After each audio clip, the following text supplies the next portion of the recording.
new Rangers boss Derek McInnes on what is needed to bring success to Ibrox. No one is going to give us a title, but I know what needs to be done, and I don't want to let anyone down. Optimism abounding at the start of a new season. For Rangers supporters descending on Tayside this evening, there is a familiarity to all of this. Love watermelon but hate the sticky cutting mess? This compact 2-in-1 tool slices neat cubes and flips into a retractable fork for easy serving at parties, picnics, or home. Want to get the best verified deal and see full details? Visit grabdeal.us/3 right now. The same might be said for the sense of emptiness, which has invariably arrived in the past 5 years when all the early hopes have turned to dust. When Derek McInnes walks out of the Tayside tunnel shortly before 8 p.m., he will be the 6th Rangers manager to do so on the first game of a new league campaign in as many years. That speaks to the tumult and the unrest that's engulfed the Ibrox club, the lack of palpable success in that period, and perhaps a lack of patience among directors and supporters. It certainly underscores the lofty standards by which the 55-year-old will be judged.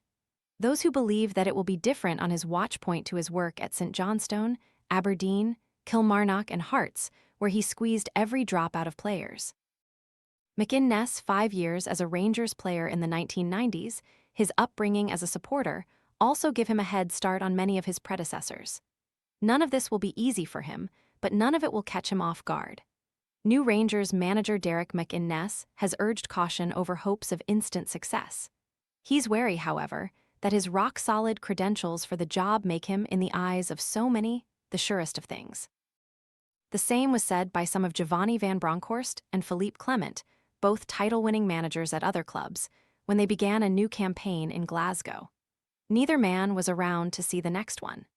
McInnes' record and reputation may have got him in the door, yet he's acutely aware that only if he justifies the faith which has been placed in him will he be the one to stop the recent churn. The club can be so brilliant for a player and to manage because it can bring us so much, but we have to be the ones to drive it, he stressed. Just because you wear the badge and play for a club like Rangers and work for a club like Rangers, it does not guarantee you anything. You have to guarantee the togetherness, the work rate, being good enough to win games of football week in, week out. And not just being reliant on the strength of the club and the size of the club and 50,000 fans getting behind you. We have to tap into that, but we can only tap into that positively if we are doing our jobs well. No one is going to give us a title, no one is going to give us trophies. It is the work rate part of it, the commitment part of it, that will make the difference. McInnes knows expectations of the Rangers' support will be high, as he feels they should be. McInnes will remind his players of the pain they suffered last season before they kick off the new campaign at Tayside this evening. It's not a place to be enjoyed if you're not winning, said the manager. You shouldn't be comfortable at Rangers if you're not winning. We've got to feel uncomfortable if we're not winning. It's important for me to try and make the players realize that this club can bring you so much enjoyment and so much reward. Yes, there is a lot of suffering at times and a lot of soul searching. There's no worse feeling than somebody thinking you're underachieving and not doing enough. Normally, you get a job because something's not quite right, because something's broken somewhere and you go in and you've got to just try and implement what you want, how you want to work.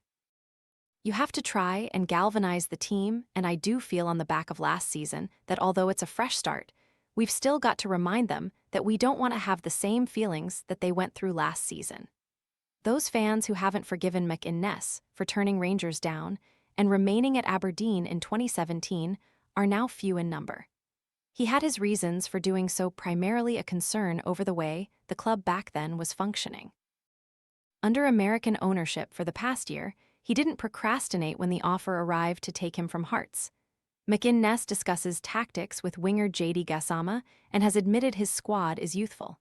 He isn't promising to immediately deliver the title that he came so close to landing at Tynecastle, but he's vowed to stop at nothing to try and reach that ultimate goal as quickly as possible. I am determined to do that, he stressed.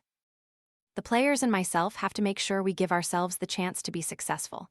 There is work to do, but we will do it. I want to enjoy being the Rangers manager.